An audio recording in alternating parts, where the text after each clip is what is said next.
sejam bem-vindos ao nosso videocast Poéticas do Existir. Hoje a gente vai conversar um pouquinho sobre o personagem Will Hunt, que foi interpretado pelo Matt Damon no filme Gênio Indomável, um clássico dos anos 90.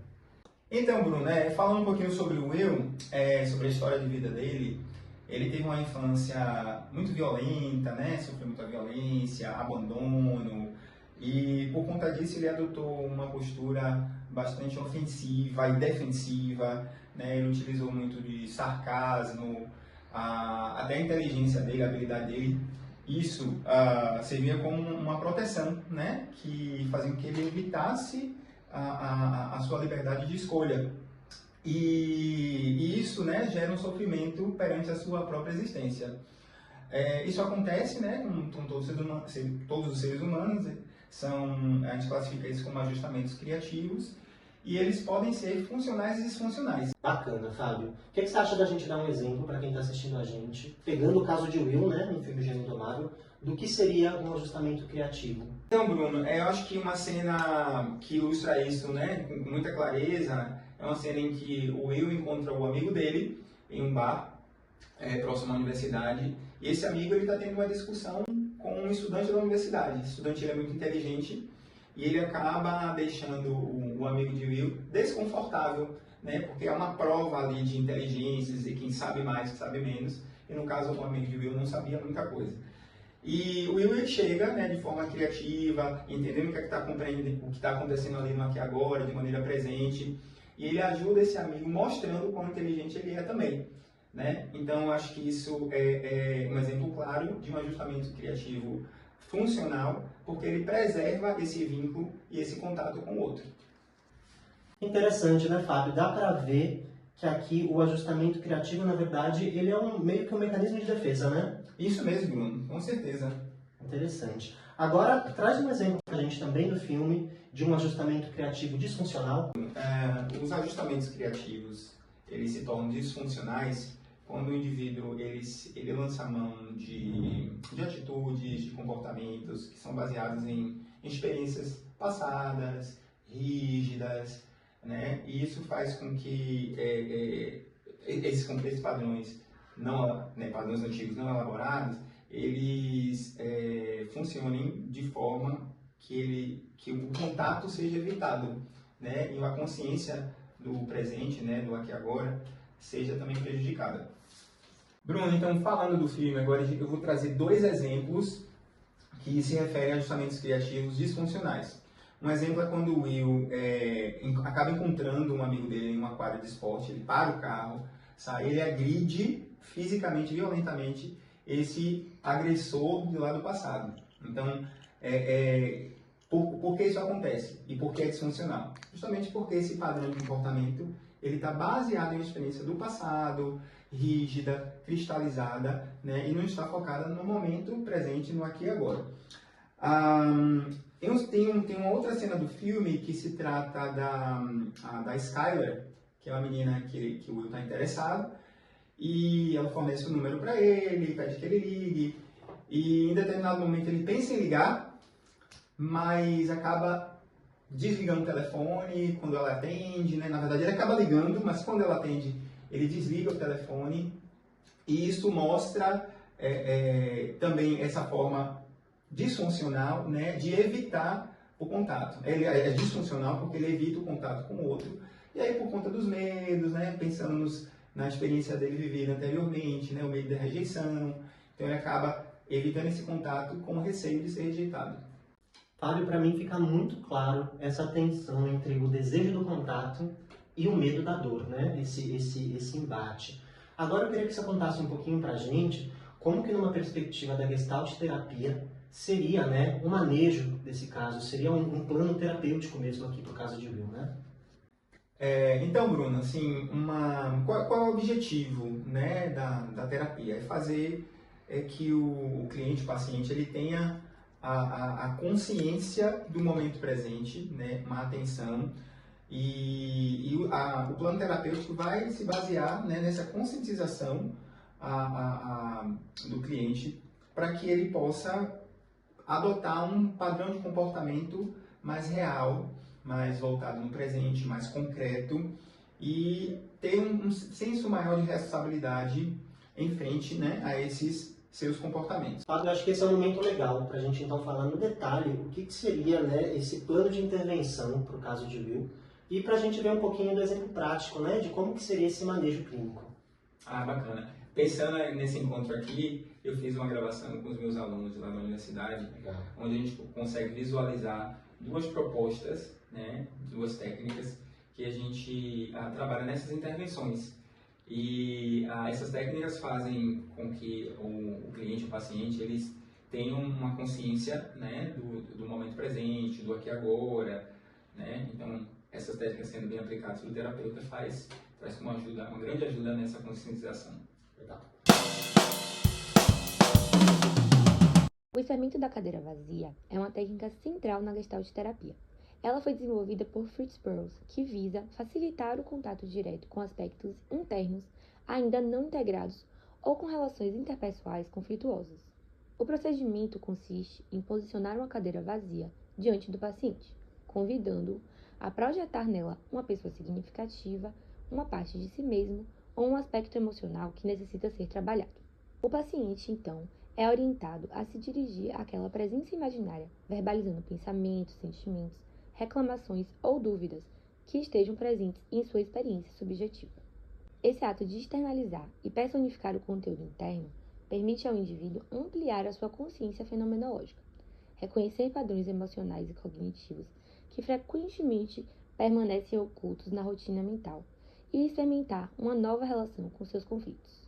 A ausência dessa interlocução física, pois a cadeira permanece vazia, potencializa o diálogo interno e promove a autoexploração, criando um espaço seguro para que emoções difíceis sejam expressas sem julgamento. Assim, o esvaziamento da cadeira vazia funciona como um recurso terapêutico eficaz para desbloquear e integrar conteúdos psíquicos, favorecendo os processos de transformação e autoconhecimento. Legal, Fábio, obrigado por trazer um conteúdo tão rico assim para a nossa audiência, né? Eu queria pedir agora que a gente tentasse conectar esse conceito com algumas das cenas do filme, né? Para que ficasse bem amarrado ali a teoria. Claro, bacana. Vamos lembrar aqui da cena em que o Will agride o seu agressor do passado, violentamente, né, lá na quadra de esportes. Então, tendo isso em vista, a gente pode utilizar essa técnica, né, da cadeira vazia como experimento. O terapeuta colocaria o Will frente a uma cadeira vazia e falaria com ele para se comunicar com o seu agressor, né? Projetar o agressor ali naquela cadeira, como se ele de fato estivesse ali, e falar para ele o que é que você falaria para o seu agressor, de que forma você falaria, como você se sentiria, né, falando isso para ele aqui agora, né? E se isso fosse falado em voz alta. Então, isso é algo que a gente estimula bastante, né, nesse experimento. E é importante dizer que essa conversa é direta, né? Como eu disse, é como se estivesse ali. Então, tem que ser em segunda pessoa, né, olhando como se estivesse ali fixamente naquele lugar. E isso promove uma consciência, né, uma presença maior e uma reflexão sobre esse comportamento, né, que, como a gente falou, foi disfuncional naquele momento lá da quadra.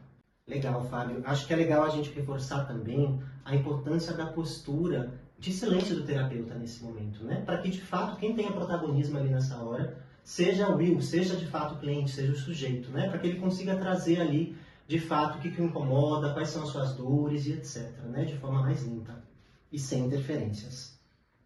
Então, Bruno, aqui, né, nesse caso, a gente pode observar que o Will, ele imagina o seu agressor ali, ele expressa a sua raiva, ele expressa a sua dor, ele nomeia esses sentimentos, né? E ele também consegue se separar dessas figuras que estão internalizadas.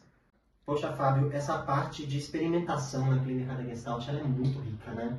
Eu queria até pedir para a gente aproveitar e pensar em alguma outra situação que a gente conseguisse usar algum outro experimento, mas eu imagino que você deve estar morrendo de sede. Eu estou aqui derretendo. Vamos pedir para as meninas um pouquinho d'água? Sim.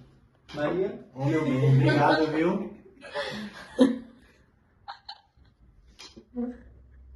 Eu acho que a gente pode continuar. É água de coco. Vamos rodar então um vídeo sobre a inversão de papéis para a gente ver mais ou menos como funciona. O esvaziamento de inversão de papéis é uma técnica distinta da Gestalt terapia, utilizada para aprofundar o autoconhecimento e a resolução de conflitos internos por meio da perspectiva do outro. Ao representar essa outra parte, o paciente responde e reage às próprias falas ou sentimentos, adotando o ponto de vista daquele papel, o que possibilita a ampliação da empatia e a compreensão das múltiplas facetas da situação vivida. Essa troca de perspectivas promove o reconhecimento de conteúdos emocionais reprimidos ou negligenciados, favorecendo a integração dos diferentes aspectos da personalidade. O experimento da inversão de papéis cria uma experiência dialógica interna, contribuindo para a harmonia intrapsíquica e o desenvolvimento de novas formas de lidar com conflitos emocionais. Então, Bruno, vamos ver aqui que acabou de passar no vídeo, né? E associar aquele momento lá de trás em que o Will entra em contato com a Skyler, né? Liga para ela, ela atende, mas ele acaba desligando o telefone. Então, de que forma isso pode ser trabalhado aí com a técnica de inversão de papéis? Né? O terapeuta convidaria o Will, né, a se colocar no lugar de Skyler, que atendeu o telefone, né, e no caso ele desligou, mas se caso ela atendendo, ele não tendo desligado o telefone, o que é que ela falaria? Então, falaria para o Will refletir sobre isso, né, e ele trazer isso. Como ela reagiria a esse convite dele, né? Como ela reagiria, e provavelmente reagiria de forma bem positiva, que foi ela que deu o telefone para ele, né? Então, assim, você vê que isso acaba colaborar para o contato genuíno dele, né?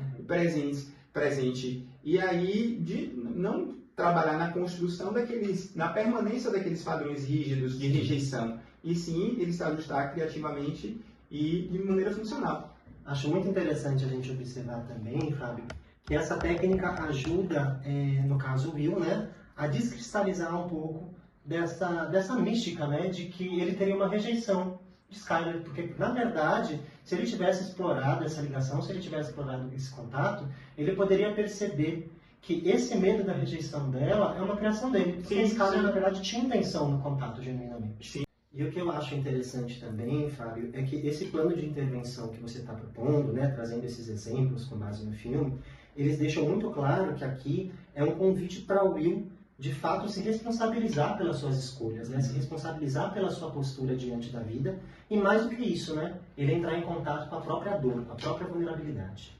Bruno, é isso que você está dizendo, é bem bacana porque apesar de ser dor, né?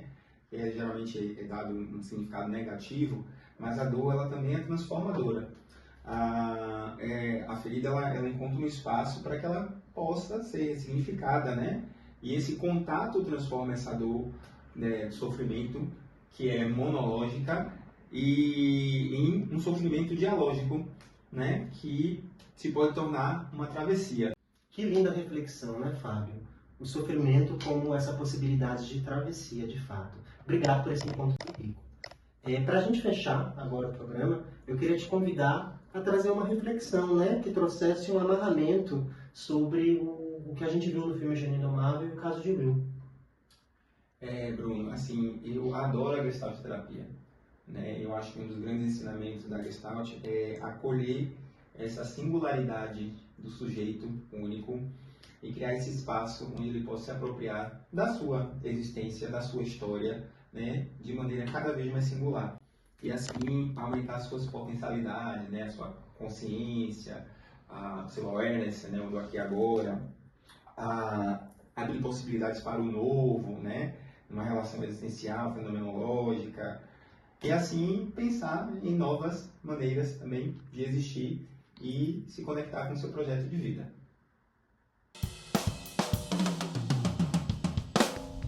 E assim a gente encerra o episódio de hoje do videocast Poéticas do Existir. Um abraço para todo mundo e não se esqueçam, existir é mais do que sobreviver. É poder fazer da própria história uma poesia possível. Obrigado. Queria ver. Tava colocando sapato. Bem ouvido, a gente vai dar play. Ei!